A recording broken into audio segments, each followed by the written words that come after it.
I'm making a game called Button Multipliers, but I only added the multipliers in Devlog number 2. Sure, I added a button in Devlog number 2, but that's not the button I'm planning to add to the real game. So we're doing buttons now, so it's button multipliers and not multipliers. Also, count the number of times I said the word button. Okay, let's get into it. First of all, here's how the buttons work.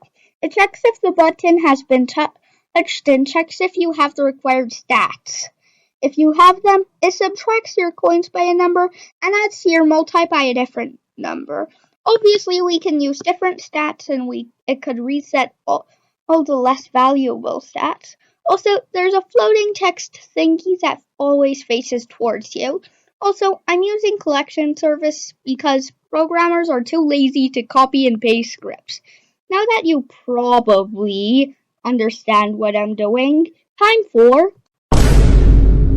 The collection service is designed for the exact same script, but I need scripts that are almost the same. So I add in an attribute which tells the script what button is modifying, and a list which tells the script what values to use. Also, I need to transition pause. Now with that out of the way, I worked on the floating text thingy, but it didn't work and said observable value unidentified.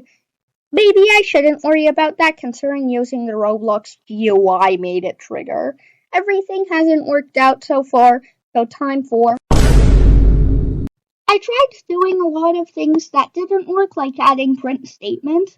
I also decided to delete the floating text code so I could focus on the button code.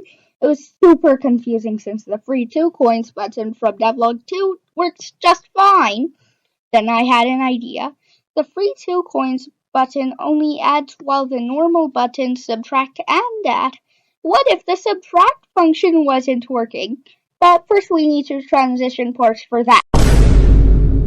I checked and yeah, the subtraction function wasn't really working. I tried reworking it, but it didn't work.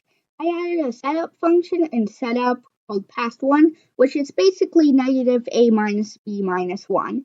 I need it since the second value is decreased, and thus I need smaller values to match. I put everything together and it worked. Now, time for... The floating text thingy requires a decent amount of instance work, which I haven't had the best experience with. I decided to copy the properties of an actual part to an instance since I'm too lazy to make an instance from the ground up. I copy-pasted the instance and adjusted the sizes, deleted a part that looked like it didn't exist, and it worked. And that's the end of the video. You can click off now.